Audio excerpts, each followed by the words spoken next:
Welcome to Culinary Development. My name is Nick Keck and I'm one of many chefs here at AVI Foodsystems. This month we're featuring our skinny mac and cheese recipe from our monthly promotion.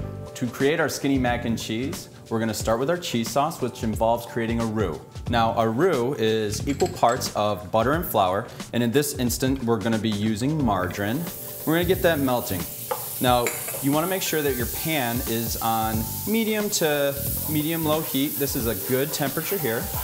We're going to stir that in, make sure our butter is nice and melted, and then we're going to add our flour. This is equal parts. The reason we use margarine instead of a butter is because it's a little bit better for you. It doesn't have all those fats into it. Now we're going to stir this for the next 8 to 10 minutes on this medium heat. We want to keep stirring, make sure that we're not letting anything stick because we want to keep it from not burning. And we're going to do this for 8 to 10 minutes or until it starts to smell like popcorn. All right, our roux is ready and it's time to add the milk. What I want to do is, this is skim milk. Again, skinny mac and cheese. We're gonna add just half of the milk to start because what I wanna do is make sure that all of the clumps get whisked out. So we're just gonna stir this, let it get a little thick. It'll be a little over thick to start, but that's okay because we're gonna add the rest. You see how that's already starting to thicken? And it gets real bubbly. When it starts to bubble big like that, that's when it's time to add the rest of the milk.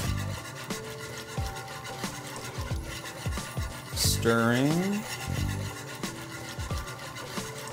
What we're going to do is we're going to let this cook. I'm going to stir fairly often for the next 15-20 minutes.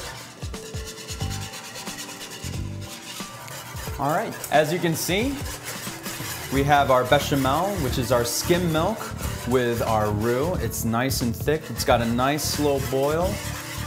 Now it's time to add the rest of our ingredients. Now, we're starting with just a touch of white pepper.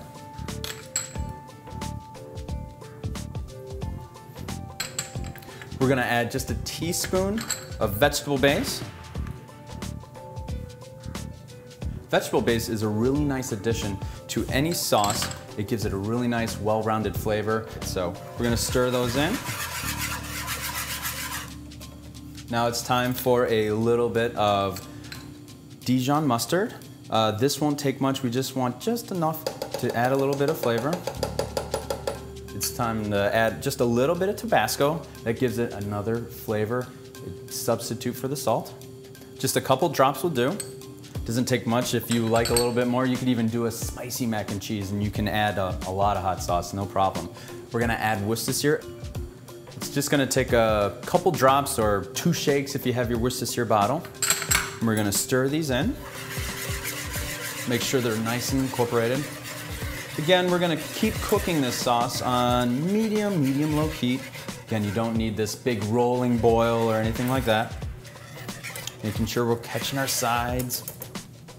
And then finally, we're gonna add our cheeses.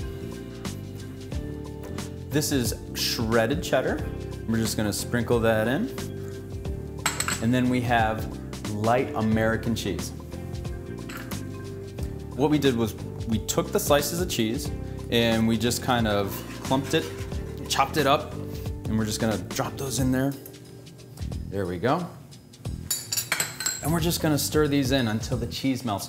Now, the reason we use 2 different kinds of cheese, the cheddar gives it a really nice sharp flavor, but the reason we use the light American cheese is it really gives your sauce a smooth, velvety consistency.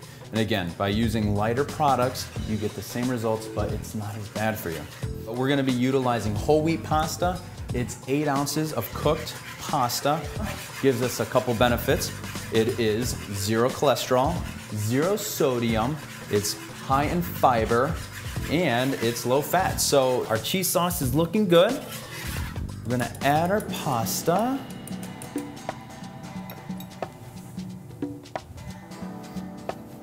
So we're gonna add our pasta.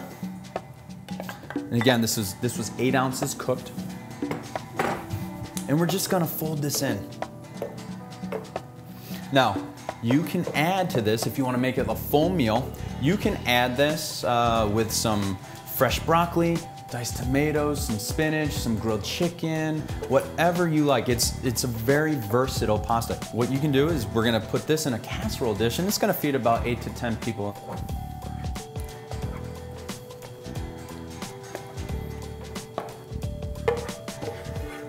Get all that good sauce out here. Now I made sure to take some kind of cooking spray and spray down our casserole dish. Turn that off. And what we're gonna do is we're gonna finish with a breadcrumb topping. Now, this is a panko crumb topping with shredded Parmesan cheese and paprika. Just a little bit. Now, what I like about this is the Parmesan is not as high a fat cheese. It's a little bit more dense, and so what you can do is we're gonna go pretty liberal on this because it gives a really nice crust for your skinny mac and cheese. Sprinkle that on there.